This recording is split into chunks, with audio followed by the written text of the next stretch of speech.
Assalamualaikum warahmatullahi wabarakatuh.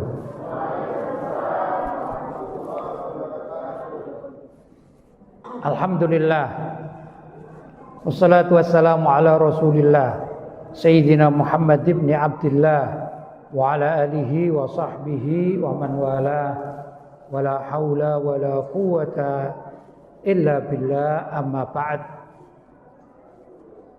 Hadratul mukarramin, ma'asyiral ulama al-fudala, ma'asyiral asatidzah al-kurama, bapak-bapak, ibu-ibu, hadirin hadirat yang dirahmati oleh Allah, dan tak lupa pengurus atau takmir Masjid Baitul Azim Kota Batam yang dirahmati oleh Allah Subhanahu wa taala. Alhamdulillah, pada pagi hari ini saya bisa bersilaturahim dengan bapak-bapak dan ibu-ibu. Mudah-mudahan silaturahim kita ini dicatat sebagai amal ibadah yang pahalanya berlipat ganda. Dan mudah-mudahan silaturahim ini bukan hanya sekali dua kali, namun akan berkesinambungan. Terutama kelak kita bisa bersilaturahim di surganya Allah bersama dengan junjungan kita Nabi besar Muhammad sallallahu alaihi wasallam. Bapak-bapak dan ibu-ibu yang dirahmati oleh Allah, hari ini kita memperingati tahun baru Islam, tahun baru Hijriyah. Walaupun kalau secara kalender atau takwim ini adalah hari ke-9. Kalau bahasa Arabnya Tasu'a, hari yang ke-9 pada bulan Muharram. Esok hari adalah hari yang ke-10 yang juga disebut dengan hari Asyura. Sebenarnya hari ini kita disunahkan untuk berpuasa. Mudah-mudahan di antara bapak-bapak dan ibu-ibu ada yang sudah melaksanakan berpuasa. Namanya puasa Tasu'a. Dan esok dilanjut dengan puasa Asyura. Yang dikenal adalah puasa Asyura, yaitu puasa tanggal 10 Muharram. Yang Nabi SAW bersabda tentang puasa Asyura. Beliau mengatakan yauma Asyura. Beliau mengatakan saumu Asyura ahtasibu 'ala Allah an yukaffira as-sanata qablahu. Yang artinya dengan puasa Asyura itu aku, di sini Nabi Muhammad SAW berharap agar Allah berkenan untuk menghapuskan dosa-dosa yang setahun lalu. Selama setahun atau tanggal 11 yang lalu nih, 11 Muharram yang lalu, tahun lalu itu dihitung dengan hari ini berarti 1 tahun. Kalau dalam tahun kemarin kita berbuat dosa, terutama dosa kepada Allah SWT yang tidak ada kaitannya dengan orang lain, seperti hutang piutang tidak ya. Tapi dosa kita ini macam-macam kan. Dosa kita macam-macam. Dosa mulai dari dosa rambut itu ada ya. Dosa rambut kalau ibu-ibu yang jelas, kalau rambutnya tampak atau kelihatan oleh orang laki-laki non mahram, itu namanya dosa rambut. Kalau bapak-bapak ini juga ada dosa rambut itu ada. Misalnya ini yang sudah tua-tua, sudah beruban putih, tiba-tiba kepingin ganteng lagi itu ya, dicarikan apa? Semir hitam. Semir hitam itu maksiat itu ya. Ini juga dosa rambut. Atau kalau tidak begitu, rambutnya sudah bagus tapi dipotong kozak. Potong kozak. Apa potong kozak? Potong kozak adalah potongan model Yahudi. Biasanya di samping sini ini tidak ada rambutnya, di atas ada rambutnya sedikit, kemudian kadang-kadang tengah juga dipotong nggak ada rambutnya, pokoknya selang-seling begitu namanya kozak.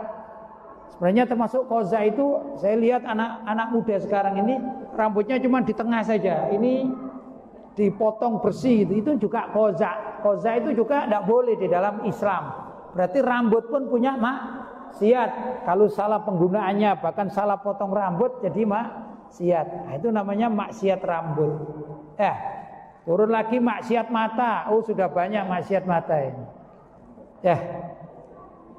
Kita di Indonesia tidak bisa kayaknya menghindar dari maksiat mata. Mulai maksiat yang langsung, ibu-ibu menikmati wajah orang laki-laki yang ganteng-ganteng itu juga maksiat. Apalagi dibayang-bayangkan gitu ya. Apalagi sudah menjadi suaminya orang lain dan ibu sudah menjadi istrinya orang lain. Tapi yang dinikmati adalah suami tetangga misalnya. Itu juga ibu-ibu dosa matanya. Demikian juga bapak-bapak. Bapak-bapak ini sudah punya istri, kemudian melihat istrinya tetangga. Nah, ini juga termasuk maksiat mata. Pokoknya banyak kalau maksiat mata secara langsung gitu ya. Yang kedua maksiat mata kepada ini, gambar-gambar pornografi. Padahal gambar pornografi ini di medsos kita atau di handphone kita tiap hari kita sagu gitu ya. Di situ banyak maksiat yang bisa dilihat oleh mata. Ini namanya dosa kepada Allah dengan mata. Telinga juga begitu. Ngerumpi-ngerumpi ini juga termasuk maksiat telinga. Maksiat mulut pun banyak. Omong jorok, kotor, kasar, atau juga tadi merumpi, membuli dan lain sebagainya. Ini termasuk juga maksiat lisan atau mulut. Kemudian turun lagi maksiat tangan misalnya. Wah, banyak maksiat tangan ya.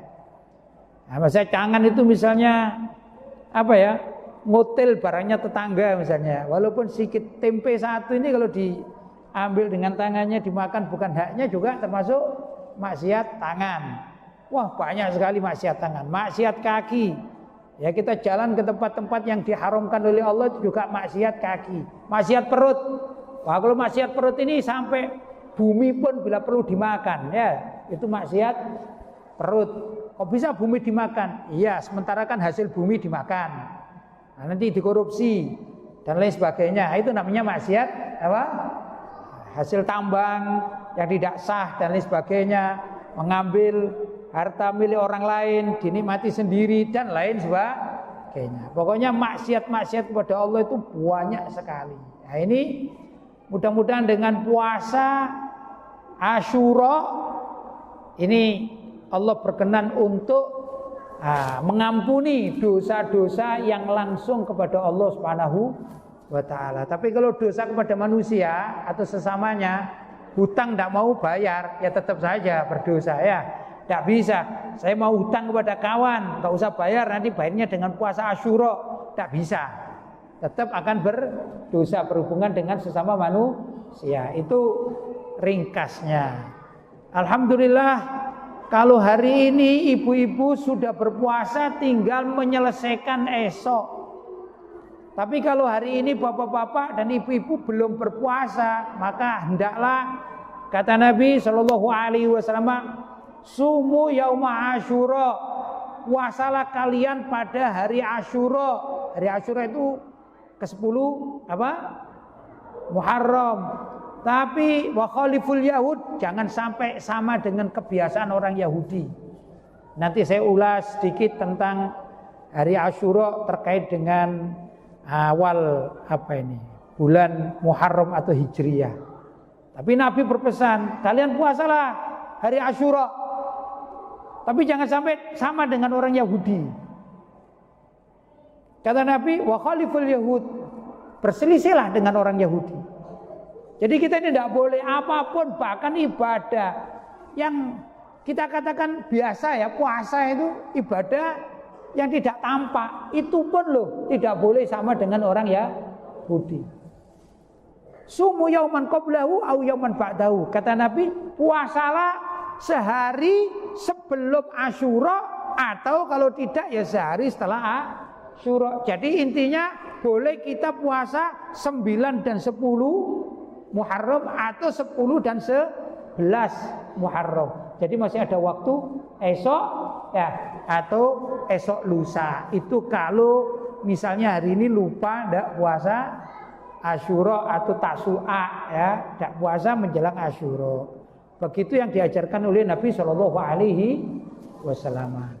Bapak-bapak dan ibu-ibu yang dirahmati oleh Allah, dulu tatkala Nabi Shallallahu Alaihi Wasallam masuk kota Madinah, itu beliau mendapati orang-orang Yahudi berpuasa. Ternyata berpuasanya itu tanggal 10 Muharram, ya Asyura ini. Kemudian Nabi bertanya, wahai orang-orang Yahudi, ada apa? Engkau kok berpuasa pada tanggal 10 Muharram? Maka dijawab oleh mereka, ya dulu Nabi kami, yaitu Nabi Musa alaihissalam, itu waktu dikejar-kejar Fir'aun, kita kan tahu ya.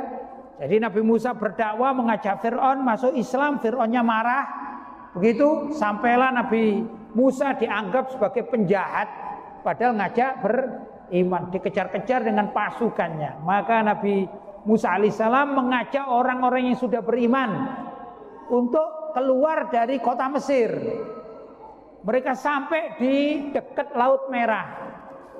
Setelah sampai di Laut Merah, akhirnya Nabi Musa bermunajat kepada Allah, apa yang harus kami lakukan? Karena pasukannya Fir'aun ini sudah mengejar pakai ya istilahnya alat modern ya, tapi alat modern waktu itu ya kuda gitu, onta itu ya.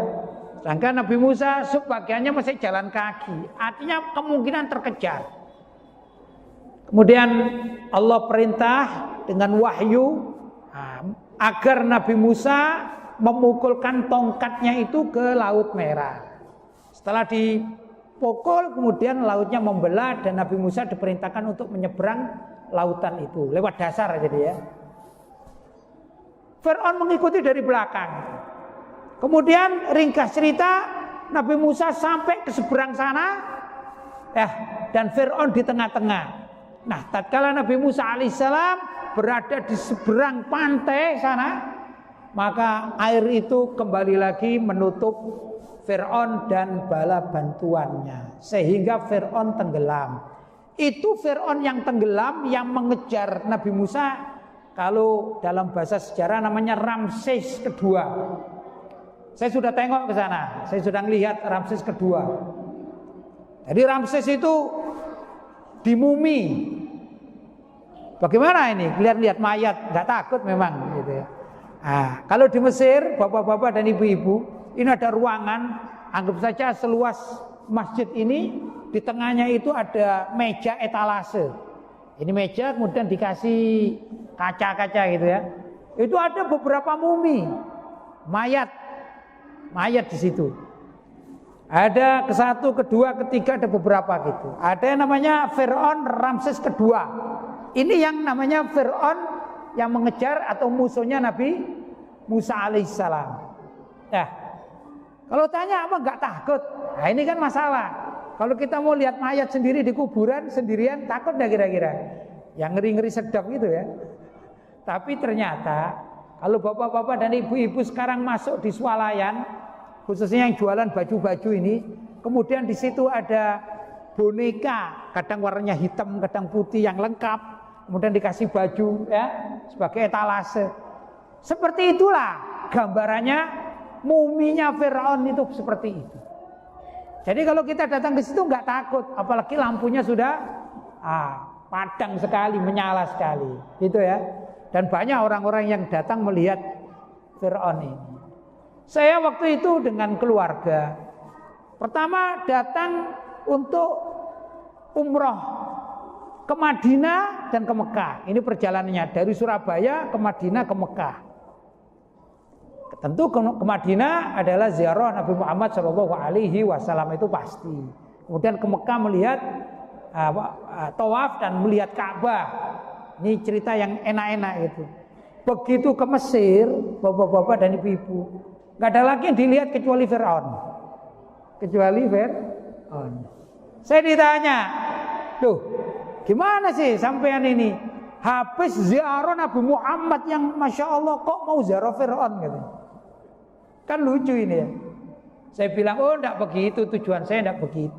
Saya alhamdulillah bisa menyaksikan makomnya Nabi Muhammad SAW Yang beliau tuh bersabda, man zara qabri wajabat lahu syafaati. Siapa orang yang ziarah kuburanku, kata Nabi Muhammad, maka wajib kelak di akhirat mendapatkan syafaatku. Jadi aku ziarah Nabi kepingin dapat syafaat Rasulullah Shallallahu Alaihi Wasallam. Dan aku yakin Nabi Muhammad adalah Nabi paling hebat, paling afdal, paling super di antara semua makhluk Allah. Itu adalah idolaku. Ini dalam hati saya begini. Ya, keyakinan, dan itu yang harus kita yakini bersama. Terus kok ziarah Fir'aun? Saya tidak ziarah Fir'aun. Saya ingin menyaksikan mana sih orang yang paling durhaka seluruh dunia, yaitu Fir'aun. Jadi ada imbangannya gini. Ini adalah manusia paling hebat, paling tinggi, paling utama, yaitu Nabi Muhammad Shallallahu Alaihi Wasallam. Yang kedua, saya harus bisa menyaksikan bahwa ada orang paling hina, paling rusak, paling mungkar, yaitu Fir'aun. Dengan demikian saya bisa membandingkan nikmatnya ziarah ke makam Rasulullah dan bagaimana melihat Fir'aun ini. Ada keterangan bahwa Fir'aun itu tidak diterima oleh bumi jasadnya. Yang uniknya, ikhwan, jadi riwayatnya ya, ada seorang peneliti dari barat, kalau tidak salah dari Jerman, tapi menggunakan bahasa, namanya ini sulit, saya tidak bisa mengulangi, saya tidak ngerti bahasa Inggris soalnya, sulit ya. Ada seorang yang meneliti begini, orang ini ilmuwan, sudah ya, ilmuwan dia baca kitab-kitabnya orang-orang atau agama-agama ini, dia ngelihat Zabur, dia ngelihat Taurat, dia ngelihat Injil, dia ngelihat Quran, dan beberapa yang di situ ada cerita-cerita tentang Nabi zaman dahulu kala. Maka dalam kitab-kitab itu disebutkan bahwa musuhnya Nabi Musa itu ditenggelamkan di dalam Laut Merah. Sudah selesai, ceritanya berakhir. Mungkin kalau kita dulu baca tulisan-tulisan cerita-cerita tamat gitu ya, sudah selesai. Tapi dalam Al-Quran beda. Dalam Al-Quran disebutkan bahwasanya setelah Fir'aun itu ditenggelamkan dan diterangkan bahwasanya bumi tidak mau menerima jasadnya Fir'aun. Itu satu. Setelah itu Fir'aun ini dimuntahkan oleh air laut ke daratan. Kalau meriwayat sejarah bahwasanya Fir'aun tatkala diuntahkan atau dibuang oleh air laut itu kemudian mendarat ke Mesir lagi nih. Jadi jasadnya ini terlempar dan kembali ke tempatnya semula. Karena itu ditemukan oleh rakyat waktu itu, wah ini adalah jasadnya Fir'aun, kemudian dimumi. Sudah? Dimumi. Seingat saya ya, itu semua yang dimumikan di museum atau dengan etalase itu kurang lebih 11 mumi. Saya nggak tahu siapa saja ya, mungkin ada Fir'aun, mungkin ada bapaknya, barangkali ada anaknya, tetangganya, barangkali begitu ya, saudara-saudaranya. Yang penting ada mumi kurang lebih 11. Seingat saya. Nanti bisa dicek lagi ya. Tapi ini sudah lama, saya ke sana tahun 2007, jadi sudah cukup lama. Lupa jumlahnya itu ya. Tapi ya ikhwan, menurut penelitian dari mumi-mumi yang disimpan ribuan tahun itu, hanya Ramses kedua waktu diteliti itu mengandung air garam atau asin. Begitu. Setelah diketahui, akhirnya sang ilmuwan ini masuk Islam dan dia menyatakan ternyata kitab suci yang paling sempurna adalah Al-Quran, karena di dalam Al-Quran dikatakan bahwa bumi tidak bisa menerima jasadnya Fir'aun dan dikembalikan Fir'aun ini, diuntahkan dari lautan, ketemu.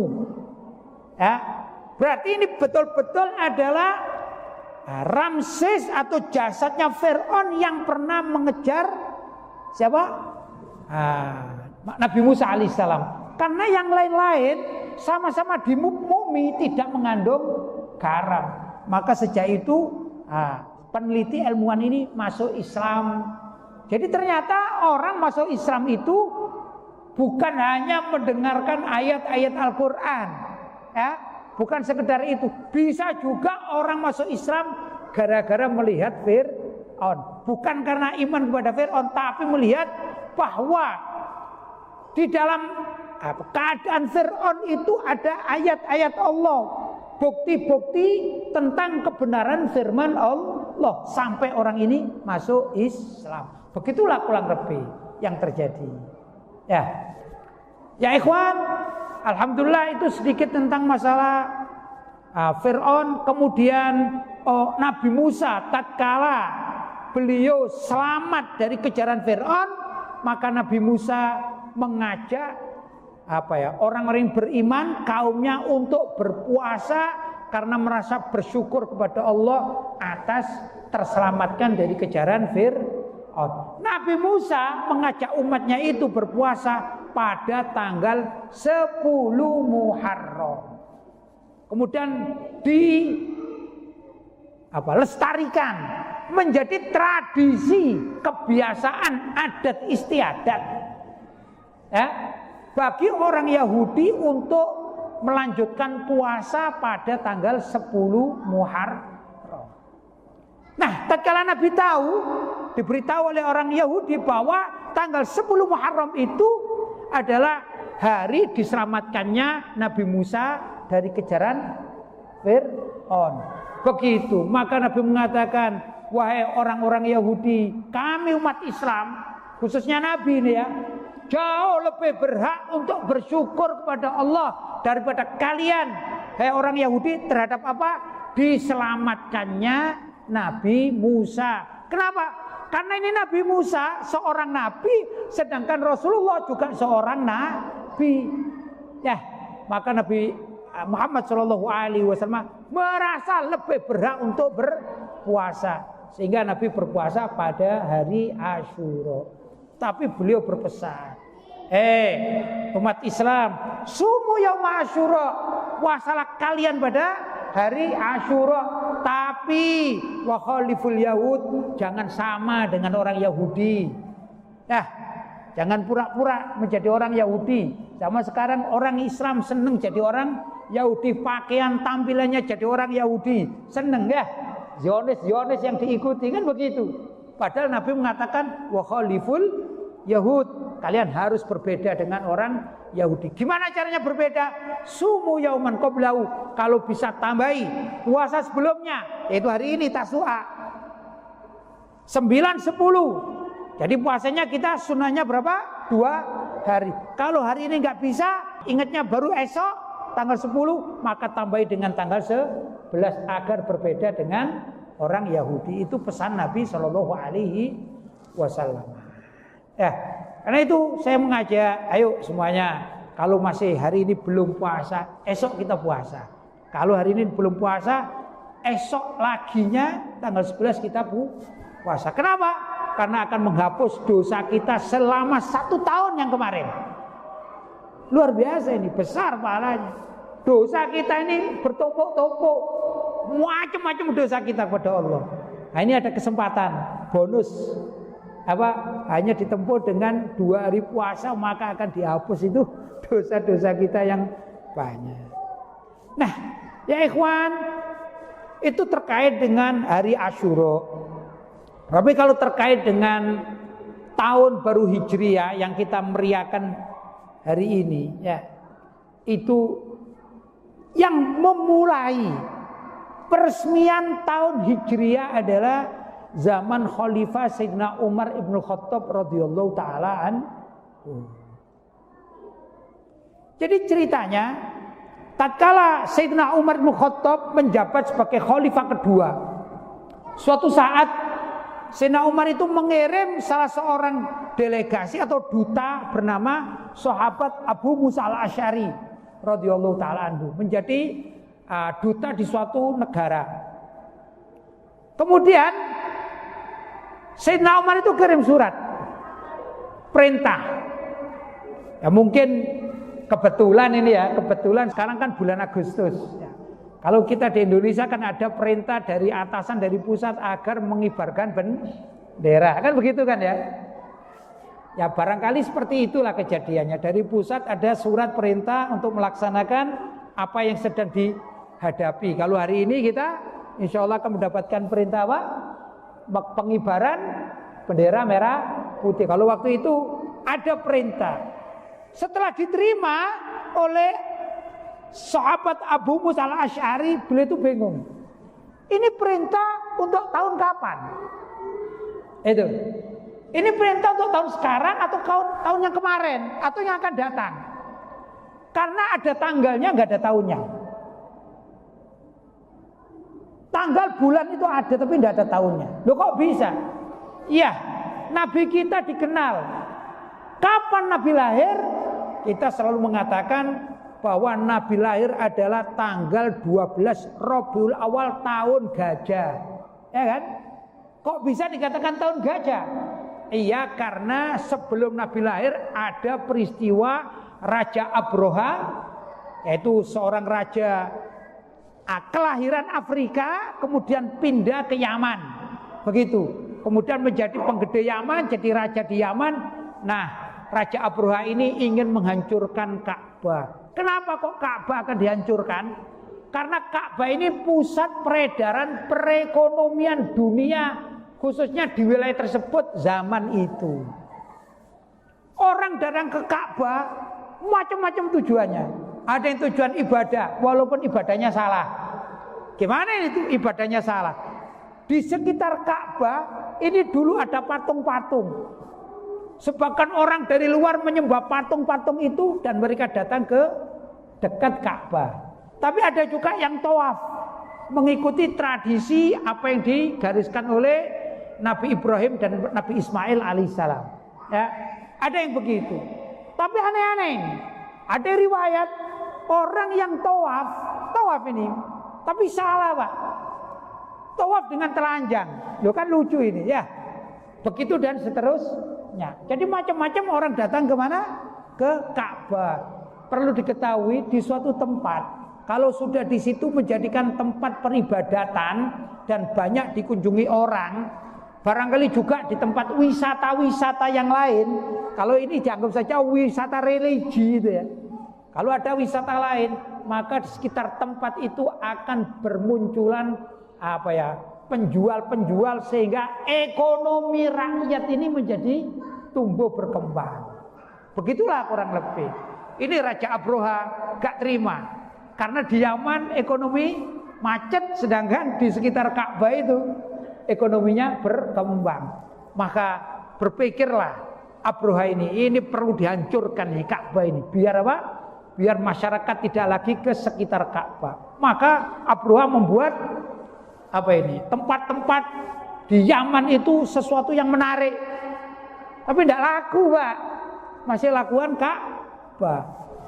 Ringkas cerita, di sekitar Ka'bah itu ada kakeknya Nabi Muhammad SAW. Beliau bernama Sayyid Abdul Muttalib. Ya. Sayyid Abdul Muttalib itu orang hebat. Bukan sekedar ditakuti, disegani oleh masyarakat sekitar Mekah. Bahkan orang luar negeri pun kalau datang ke Mekah zaman itu bisa dikatakan mohon pamit. Kata orang Jawa nuwun sewu kepada Sayyid Abdul Muttalib. Jadi pamitan. Sayyid Abdul Muttalib, kami akan datang rombongan. Jadi seperti penjaga Ka'bah begitu. Dihormati. Abroha raja ini punya kekuatan luar biasa, pasukannya hebat, pasukan bergajah. Nah ini pasukan bergajah hebat. Itu pun kirim delegasi kepada Sayyid Abdul Muttalib karena akan masuk ke Mekah. Dan anehnya Abroha itu mengatakan, wahai Sayyid Abdul Muttalib, kami pasukan bergajah akan masuk ke kota Mekah dan kami akan menghancurkan Ka'bah. Sedangkan Sayyid Abdul Muttalib bisa dikatakan penggede atau tokoh di wilayah Mekah, khususnya di sekitar Ka'bah. Dan Sayyid Abdul Muttalib ini orangnya luar biasa ya, ngerti dan bijaksana. Dia tahu, wah ini kalau kami melawan kalah ini. Kalau adu fisik pasti kalah, nggak banding. Akhirnya dijawab, begini jawabannya Said Abdul Muttalib kepada delegasi dari Abroha. Bilang kepada rajamu bahwa nahnu arbabul mawashi. Kami penduduk Mekah ini adalah arbabul mawashi, pemilik hewan-hewan ternak. Ya mulai onta, kambing itu ya, hewan ternak namanya mawashi. Tapi Ka'bah ini lahu rabbun, punya pemilik, bukan milik kami. Jadi kalau kau dan rajamu mau berurusan dengan Ka'bah, gak perlu urusan dengan kami, urusan dengan pemiliknya Ka'bah. Begitu. Kemudian delegasi ini mengatakan, terus apa yang dimaui oleh Said Abdul Muttalib? Kata Said Abdul Muttalib, mudah kok, kami hanya akan membawa binatang-binatang ternak kami gitu ya, ke tempat yang aman kalau rajamu datang dengan tentara bergajah. Begitu. Ringkas cerita, sesuai dengan jadwal yang telah ditentukan, maka Said Abdul Muttalib mengajak masyarakat Mekah untuk menyelamatkan hewan-hewan ternak ke gunung-gunung, ya, bukit-bukit, begitu. Kemudian tentara bergajah yang dipimpin oleh Abroha datang untuk menghancurkan Ka'bah. Dipikir oleh Raja Abroha dan kawan-kawannya, enak ini, nggak ada orang yang kuat di sini. Karena Said Abdul Muttalib justru nggak menyelamatkan Ka'bah, tidak menghadang. Justru mereka ini keluar dari wilayah Mekah, pergi kemana? Bukit-bukit, hanya ngurusi hewan ternak katanya. Kan kayak sepele itu. Tapi Said Abdul Muttalib tahu bahwa Ka'bah ini pemiliknya bukan beliau dan kawan-kawannya, pemilik Ka'bah adalah Allah Subhanahu wa taala. Begitulah, begitu tentara bergajah datang sampai pada perbatasan kota Mekah, tentara bergajah tidak mau masuk, dan ringkas cerita Allah kirim namanya Tayran Ababil dalam Al-Qur'an itu ya. Apa Tayran Ababil itu? Burung ababil. Yang burung ababil diperintahkan oleh Allah untuk mengambil batu-batu neraka, diambil batu neraka. Sehingga dilemparilah tentara bergajah itu dengan batu-batu kecil, kerikil-kerikil tapi dari neraka, ya tembus semuanya ya. Akhirnya matilah tentara bergajah. Nah, kejadian itu diabadikan oleh penduduk Mekah sebagai tahun gajah.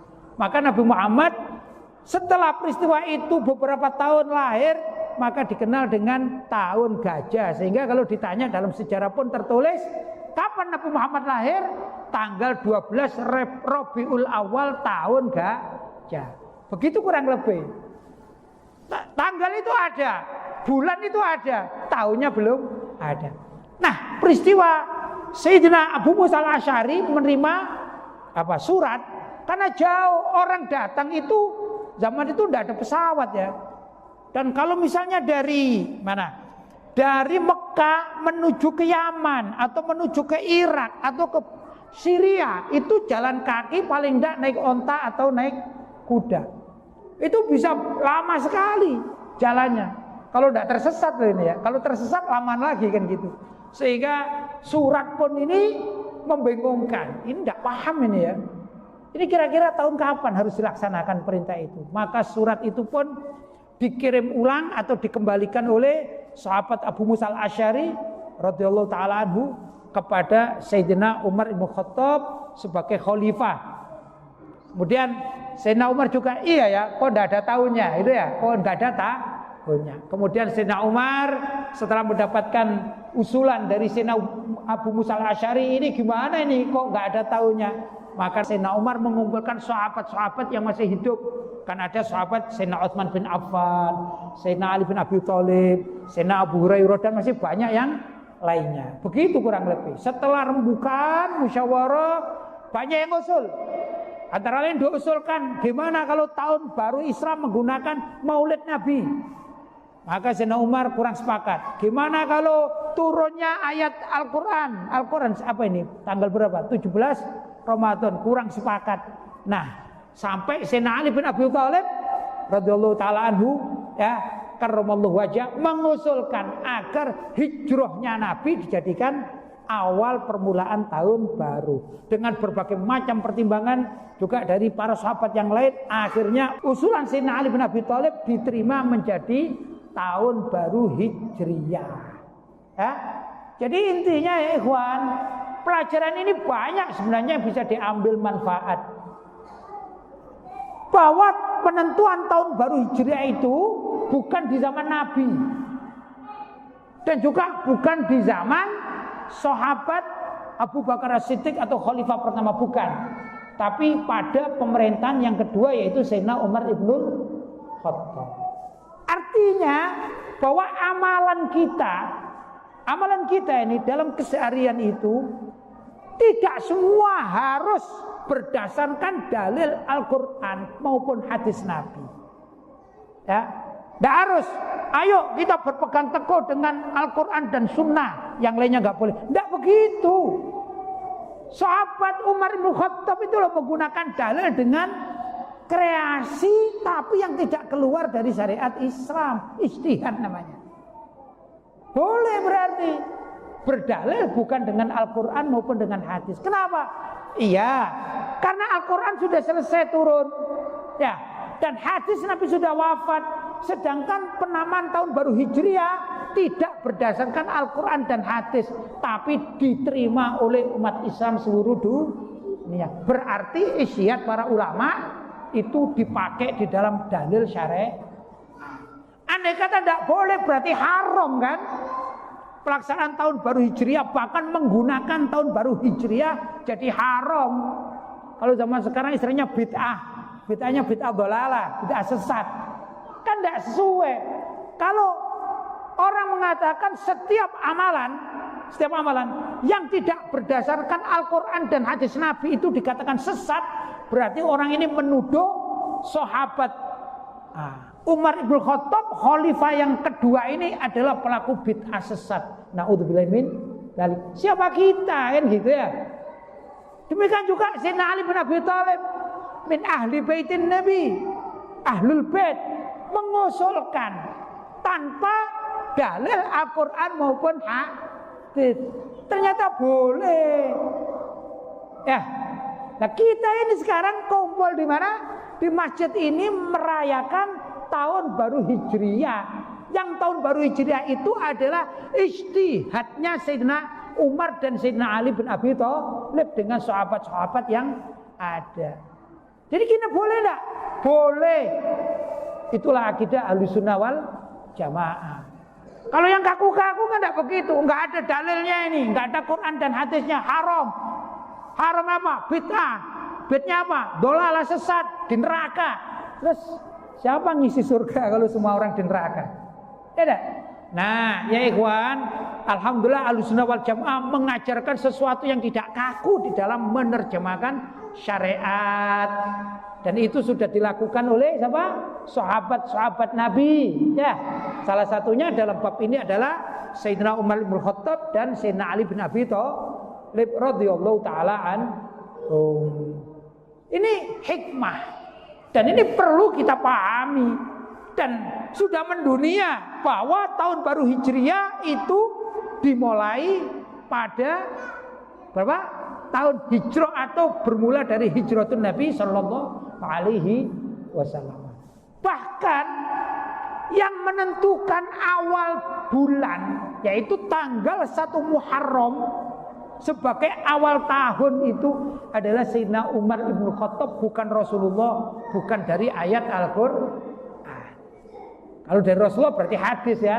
Ya. Penentuannya loh, tanggal 1 Hijriah. Maaf, tanggal 1 Muharram tahunnya Hijriah. Itu yang menentukan adalah Sayyidina Umar ibn Khattab radhiyallahu taala anhu. Penduduk Mekah ini dulu aneh, Pak. Zaman itu zaman kesukuan. Sebelum datang Islam, zaman kesukuan. Karena zaman kesukuan, maka terjadi perang antar suku. Hanya saja Unik. Orang-orang Arab zaman itu unik, Pak. Mereka itu menghormati bulan namanya Al-Asyhurul Hurum. Apa Al-Asyhurul Hurum? Bulan-bulan yang sangat mulia. Apa saja itu isinya? Pertama, Dzulqa'dah. Yang kedua, Dzulhijjah. Yang ketiga, Muharram. Yang keempat ini beda, tidak urut. Namanya bulan Rajab. 4 bulan ini adalah bulan yang sangat dimuliakan oleh Allah Subhanahu wa taala. Dan orang-orang Arab jahiliyah, walaupun mereka jahiliyah, tapi lumayan ngerti, Pak, mereka. Jadi zaman itu namanya jahiliyah itu ya bodoh, namanya juga jahiliyah bodoh tapi pinter, Pak. Pinter tapi bodoh. Ya bodoh tapi pinter, pinter tapi bodoh. Kenapa kok begitu? Dikatakan bodoh, jahil karena mereka tidak mengenal agama. Tapi dikatakan pinter, ya, mereka itu banyak sastrawan-sastrawan, Pak. Loh, seorang sastrawan yang hebat, tidak mungkin orang yang tidak mengerti pendidikan. Jadi orangnya hebat-hebat, tapi tidak mengerti agama, maka dikatakan jahiliyah. Tapi jahiliyahnya pinter, termasuk mereka memahami bahwa di antara bulan-bulan itu ada bulan yang dimuliakan oleh Tuhan. Karena Tuhannya banyak. Tapi ada yang unik. Di dalam Al-Quran dikatakan yas'alunaka ahnis syahril haram qitalun fihi. Qul qitalun fihi kabir. Mereka orang-orang Arab itu bertanya kepadamu, hai Nabi Muhammad, tentang Al-Asyhurul Hurum, bulan-bulan yang dimuliakan, khususnya bulan Muharram. Katakan, katakan hai Nabi Muhammad, qul qitalun fihi kabir, bahwa berperang pada Al-Asyhurul Hurum, khususnya bulan Muharram itu dosanya besar. Mereka takut, Pak. Tidak berani perang pada bulan yang dimuliakan, khususnya bulan Muharram. Tidak berani perang. Itu zaman dahulu kala. Kalau kita kan tidak, Pak, sampai sekarang Muslim perang kadang-kadang, Pak, di bulan Muharram. Perang apa? Macam-macam ya. Perang medsos, perang bully membuli. Nah, ini kita nggak taat, ya. Orang dulu taat, Pak. Cuman ketaatannya ini dikatakan ketaatan yang bodoh. Loh, kok aneh ini? Taat tapi bodoh. Kata mereka gini, misalnya sekarang ini ya, ada tetangga sana suku sebelah menantang. Nah, sekarang bulan apa? Muharram, tidak boleh perang. Katanya begini, kita tetap perang, tapi bulannya kita geser. Jadi menggeser bulannya kita tunda 2 bulan lagi menjadi Muharram. Begitu orang dulu, Pak. Bukan perangnya yang digeser, tapi hitungan tanggal dan bulannya yang digeser. Karena itu katakan bodoh tapi pinter tapi bodoh. Itulah katakan zaman jahiliyah. Unik kan? Nah, semua perhitungan tanggal, bulan dan segala macam itu bisa dicari, bisa disetting ulang, yaitu dengan perhitungan-perhitungan. Kalau dalam Islam namanya perhitungan peredaran Qamariyah atau bulan. Maka zamannya Sayyidina Umar ibn Khattab radhiyallahu ta'ala anhu semua itu disetting ulang. Maka ditentukanlah bahwa mulai tahun Hijriyah, bulannya Muharram, tanggalnya 1, inilah awal permulaan tahun baru Islam. Sejak itu tertib, Pak. Sampai sekarang nggak ada orang ingin menunda-nunda bulan, kan nggak ada, Pak. Kalau kita punya hajat yang sekira tidak boleh di situ, hajatnya yang dipindah. Jangan seperti orang jahiliyah, ya. Jangan seperti orang jahiliyah. Bukan perilakunya yang ditunda, tapi tanggalnya yang digeser. Kok bisa gitu? Apakah ada, Pak, yang kayak gini? Ada zaman sekarang. Namanya jahiliyah modern, Pak. Gimana jahiliyah modern itu? Gini contoh ini. Ini kan masjid, Pak. Masjid tempat ibadah. Ya, tempatnya luas. Dan kampung ini nggak ada yang tempat luas kecuali masjid milik kita ini. Oke, sudah. Akhirnya datang orang jahiliyah modern ini. Mau menyewa gedung pernikahan nggak ada. Terpaksa nyewa masjid. Nah ini jahiliyah modernnya kadang-kadang muncul. Maka ditulisi untuk sementara waktu sholat di masjid ini libur karena masjidnya disewa untuk gedung pernikahan. Kalau nikah saja boleh di masjid bagus. Masalahnya kadang-kadang gedung-gedung pernikahan di masjid-masjid itu akhirnya dipergunakan untuk resepsi dan mengundang, ada yang mengundang live nyanyi lagu ini apa istilahnya, lagu-lagu live yang langsung itu ya, penampilan-penampilan itu di gedung masjid. Dengan dasar apa? Sholatnya libur, sholatnya digeser ke tempat lain. Ini kan jahiliyah modern ini, Pak. Betul? Seperti itu kadang-kadang. Demikian dan seterusnya. Nah kalau kita muslim yang benar, ya gak usah di masjid. Kalau mau resepsi, kalau akadnya di masjid, boleh. Sunnah, gak apa-apa, ibadah. Tapi begitu di situ mau ada undangan-undangan dengan lagu-lagu dengan dan lain sebagainya, cari tempat lain. Kalau tidak ada, jangan masjid dikorbankan, cari lapangan disewa pakai tenda. Begitu mestinya. Ini namanya muslim yang pinter, Pak. Bukan muslim tapi jahiliyahnya jahiliyah modern. Intinya kadang-kadang kita ini menggeser sesuatu yang itu nilainya ibadah diganti dengan maksiat, naudzubillah min dzalik. Jelas ya? Nah ini mohon dari kita mulailah untuk memikir, iya ya, kadang-kadang terjadi seperti itu, hanya mengorbankan keinginan hawa nafsu untuk mengalahkan urusan ibadah kepada Allah. Bapak-bapak dan ibu-ibu yang dirahmati oleh Allah, untuk itu kita alhamdulillah hari ini kita melaksanakan suatu peringatan yang besar, yang mendunia, dan ini diterima oleh umat Islam sejak zaman sahabat sampai kapanpun. Walaupun ada orang-orang kelompok yang mengingkarinya, kita tidak pedulikan kelompok-kelompok itu mengingkarinya. Nggak boleh. Ngapain ada urusan pelaksanaan tahun baru Hijriah? Itu nggak ada dalilnya, nggak ada Al-Quran dan hadisnya. Ya emang nggak ada. Tapi kita tetap mengatakan boleh atau tidak boleh? Boleh. Biarkan anjing-anjing itu menggonggong pelaksanaan tahun baru Hijriah di masjid, di surau, di mana saja akan kita laksanakan seterusnya. Mudah-mudahan ini cara kita untuk melestarikan akidah dan keyakinan kita terhadap Ahlus Sunnah wal Jamaah. Mudah-mudahan apa yang saya sampaikan ada manfaatnya dan kita semakin yakin dengan keislaman kita serta apa yang dilakukan oleh ulama-ulama kita, ya, tokoh-tokoh kita, orang tua kita di dalam membentengi akidah Ahlus Sunnah wal Jamaah. Itu saja dari saya. Barangkali ada kata-kata kurang enak didengar, mohon maaf yang sebesar-besarnya. Hadza ma aqulu lakum wal afu minkum. Wassalamualaikum warahmatullahi wabarakatuh.